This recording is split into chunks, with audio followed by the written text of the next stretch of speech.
What's up, guys? Hope you're all doing well. And this time we're talking about a triple header. In today's episode of the King's Corner, we're talking about three movies that I missed theatrically. Was finally able to catch them on Blu-ray. We're talking about Beau is Afraid, About My Father, and Polite Society. Starting with Beau is Afraid. This movie is directed by Ari Aster, written by Ari Aster, the guy behind Hereditary and Midsommar. Where I do really like Hereditary. Midsommar, I feel like, is a harder film to rewatch. I hear there's a director's cut out there that is better. Haven't seen that, so can't really give you my thoughts on that. But Beau is Afraid is his longest film yet. We got a 3-hour movie starring Joaquin Phoenix as Beau, who lives by himself.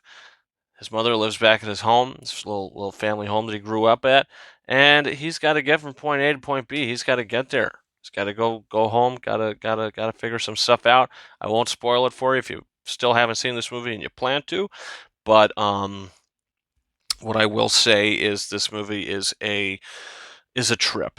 This movie is a total trip. Now, when you watch a movie like this or Alex Garland's Men, with that movie has some extreme imagery towards the end of the film, as this film has some extreme imagery as well. I feel like with the movie Men, it is total style over substance. In a movie like this, I feel like it's style and substance. When you have a character like Beau, who has very high anxiety, stress levels, all that sort of thing, he sees things always at a 10. So if there's a conversation going on, he might see it 10 times more extreme than it actually is, and this movie puts us in his headspace. So there's things that happen in this film that are you know, probably not even really happening, but they're happening in Beau's head, and that's the point of view we get. And I think that might deter a lot of people. But this is a movie about a guy that goes on this journey from point A to point Z. You go A to Z in this film. He is put through the ringer. And there's just so many sequences that happen in this movie that you go, well, that was totally insane. Wow, did that really happen? Probably not. Did that really happen? That might have happened, but that might not have happened. And if that didn't happen, let's think in our heads what really did happen. What was really the outcome of that? But then the movie strings you along and you go, okay, I think I kind of get where they're going with this. And by the end of it, you say, you know what? I think I understand it. I think I get it. I think I get Beau is Afraid. Will I rewatch it? It's a very long film. But I do feel like it has rewatchability because of the extreme things that do happen in this movie, um, that are happening in Beau's head because of his high anxiety levels and everything that I mentioned, his stress levels. This guy is just he feels like the world is pinned against him at a point in the film, and I get it. And I said I could sit there with and understand this. Um, there's just so much to unpack in this movie. There's so much to unpack, and there's got to be a lot of videos on YouTube that are just people explaining the film, giving their interpretation of the film, and what they think it all really means, what really happened. I would love to watch those videos. Haven't done that yet, but I probably will. I mean, I want to watch the making of this. This is just a film you sit there and you go, okay, Ari Aster, I see what you're doing, and you're a crazy son of a bitch, but I get it, and yeah. So honestly, Beau is Afraid, I don't think it's as good as Hereditary, but I do like it more than Midsommar. And I'm not giving any spoilers on it, but what I will say is like what I already said. This is a movie that if you go into it and you see all this extreme stuff and you can't, understand that okay, we're in Beau's perspective here, then you might just check out completely and think it's ridiculous. And if that's the case, you know, there's no problem with that. But for me, I think I got it. And hey, maybe I didn't. Maybe I'm way off. But what I watched, this is what I got from it. And I think everybody's going to get something different. This is one of those movies that I think a lot of people are going to have different perspectives. And I always think that's good. It's positive conversation. So yeah, Beau is Afraid. This is a movie that I think, is it too long? Yes, I do. There's a whole segment with like Nathan Lane, I believe the actor's name is. He plays Timon in The Lion King. With his family, there's like a whole 30-minute segment, maybe even 40-minute segment that happens that I feel like could have been cut out. We could have skipped that, and we still kind of probably would have got to the same place. But it's in there. Do I dislike it? No, but it does add to the runtime. Is some of the stuff a little too extreme? By the end of the film, are they really trying to cook in that, like, what's going on here? There's stuff going on with his mother that gets a little extreme, and yeah, I mean, is this a great movie? No, I don't think it's a great movie, but I think it's a good film. I don't think it's a bad film, and yeah, Beau's Afraid. This is 3.5 out of 5 star movie for me. I did enjoy it, and eventually I'll watch it again or put it in. I'll flip to a couple scenes because like this is just like a showcase of absurdity, but the good kind of absurdity. So that's where I'm at with Beau's Afraid. Let's talk about My Father. This is the comedy. Sebastian Maniscalco is the actor's name. Wrote the film or co-wrote the film, something like that, and he wrote a character that has the same name and has the same family name. Maniscalco, Sebastian Maniscalco. Robert De Niro plays his father. Leslie Bibb, his wife.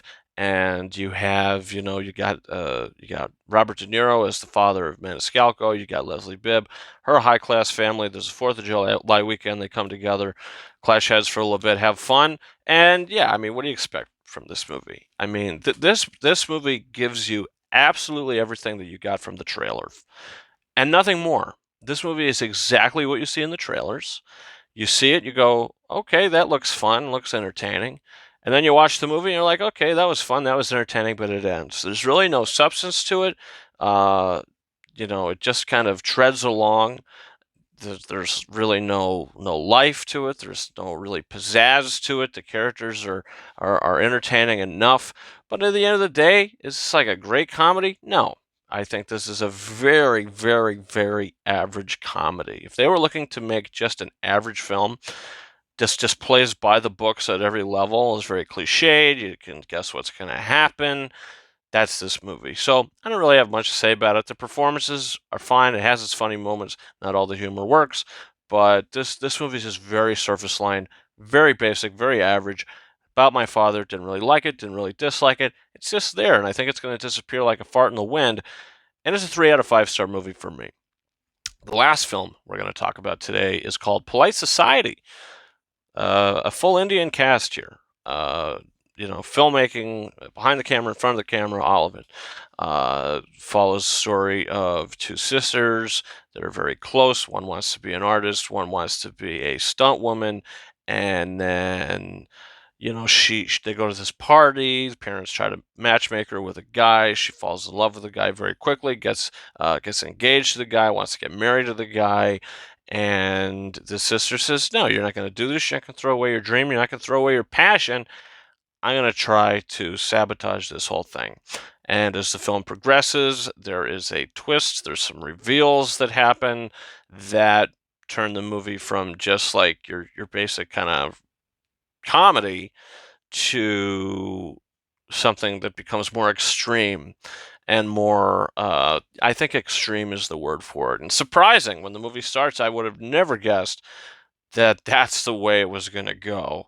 So it did surprise me. It is a surprising film. I think it's a extremely entertaining film. I think the screenplay is extremely witty. This is like a comedy version of Get Out, in a sense. I won't say any more than that, but it surprised me in those aspects. Did the stuff that happened in the latter half of the film work for me? I'm not going to say it didn't work. I'm just going to say like it was shocking and it happened. I was entertained by it, and I didn't dislike what happened. I'll say that. Was I like in love with the way the movie went? Not necessarily, but I was in love with the first half of it. Until the craziness started to happen, I was like, okay, this is a really grounded film. It goes from being very grounded to being very, I don't even know, extreme, I guess is the best word I could use for it. But yeah, I mean, Polite Society, the performances are terrific. I think the screenplay is really good. The score is great. It looks visually great, but it just, it takes some swings. Does it always hit them? I don't know if it always hits them, but by the end of the film, I still say, you know what? that was a good movie. I like how it ended. It was very heartwarming, but at the same time, it just kind of took a turn, and then the movie it just becomes, like I said, Get Out for a horror movie in a sense, for a comedy in a sense. So, yeah, when it started though, first half hour, I'm like, wow, this could be one of the best movies of the year. All the craziness started happening. The thing ended. I said, you know what? I really like that. Didn't love it, but I really liked it. So, Polite Society, another 3.5 out of 5-star movie, and yeah, happy I was able to watch it. So, guys, comment down below. Did you plan on seeing any of these films? Pick them up on Blu-ray. Did you see any of them? What are your thoughts? Don't forget to hit that subscribe button for future episodes of The King's Corner. Recent episode just posted a review for Teenage Mutant Ninja Turtles Mutant Mayhem. Check that out. You can follow me on Twitter at Ranking72 and Instagram and TikTok at King Arises 131. That's about it for me. Thank you so much for watching this episode of The King's Corner. And until next time, over and out.